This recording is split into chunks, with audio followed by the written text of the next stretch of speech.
Dalam konflik Israel-Palestina, sering kita dengar mengenai kelompok Hamas. Apa itu kelompok Hamas?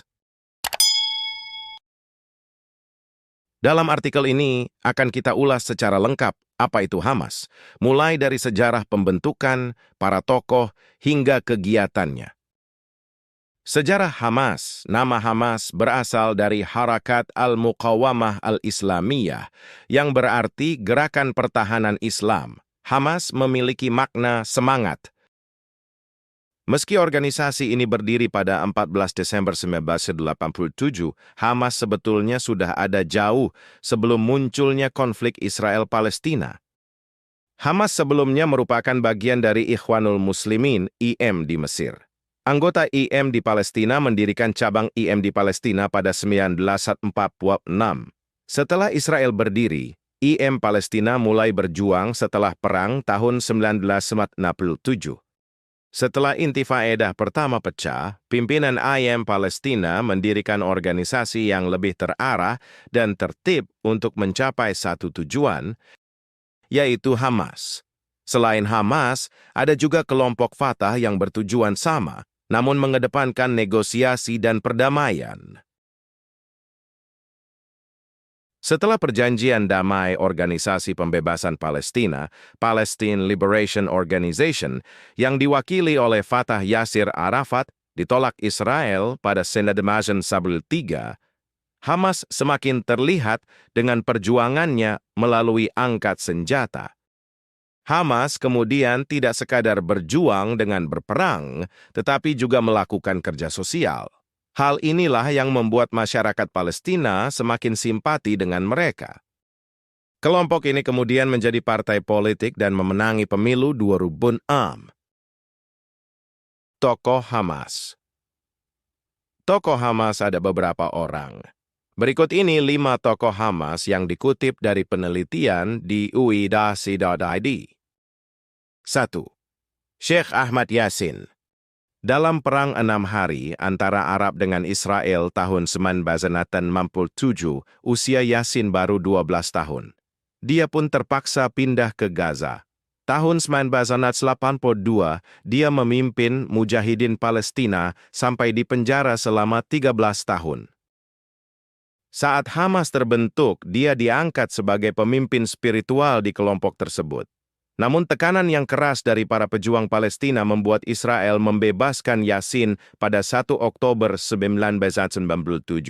Yasin meninggal dunia pada tanggal 22 Maret 2004 usai melaksanakan sholat subuh.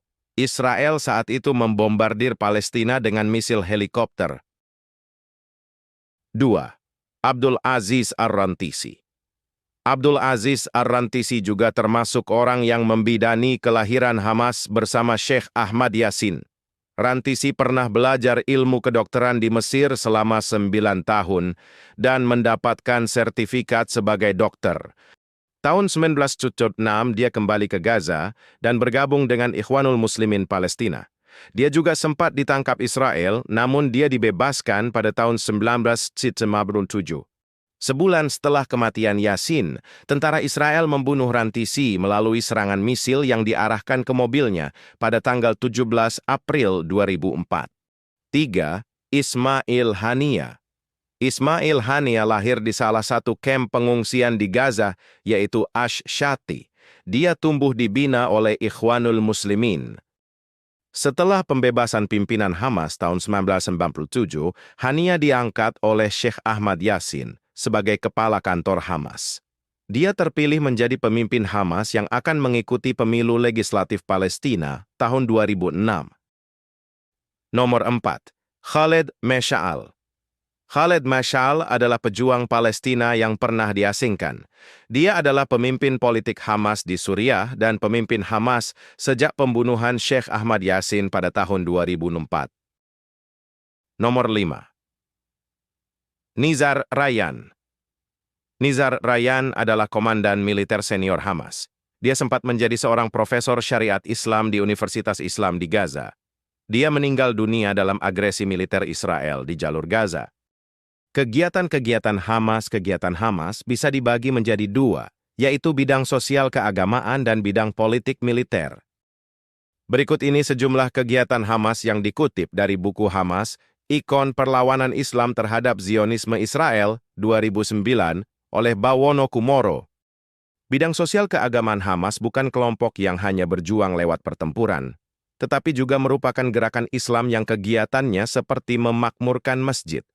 Gerakan-gerakan seperti inilah yang membuat Hamas sangat mengakar pada tingkat akar rumput. Hamas juga menyediakan fasilitas kesehatan, pendidikan, amal, pembangunan panti asuhan, pembentukan kelompok-kelompok olahraga, seni, dan budaya. Kegiatan Hamas sangat mengandalkan sumbangan yang tidak mengikat, baik dari lingkungan internal Palestina maupun eksternal, bidang politik dan militer. Di bidang politik dan militer, Hamas melanjutkan yang dilakukan Ikhwanul Muslimin. Pada tahun 1993, Hamas lebih banyak melakukan propaganda lewat penerbitan buku-buku, pamflet, brosur, dan sebagainya untuk membangkitkan semangat rakyat Palestina. Hamas juga mengembangkan berbagai bentuk perlawanan sipil seperti demonstrasi, boikot, kerusuhan massal, dan berbagai tindakan non-kooperatif lainnya. Dan tentunya Hamas juga berjuang melawan Israel dengan mengangkat senjata. Dalam buku Islam Moderat dan Isu-Isu Kontemporer 2019, karya Ayang Utriza Yakin, DIA, PhD, disebutkan bahwa Hamas adalah gerakan nasionalis agamis yang menggabungkan dakwah damai Islam dengan strategi perjuangan bersenjata. Kelompok ini berjuang membebaskan Palestina dari penjajahan Israel. Demikian tadi telah kita ketahui bahwa Hamas adalah gerakan perjuangan untuk membebaskan Palestina dari penjajahan Israel. Telah kita ketahui pula sejarah, para tokoh, hingga kegiatan Hamas. Sekian, semoga bermanfaat. Jangan lupa like, komen, dan subscribe.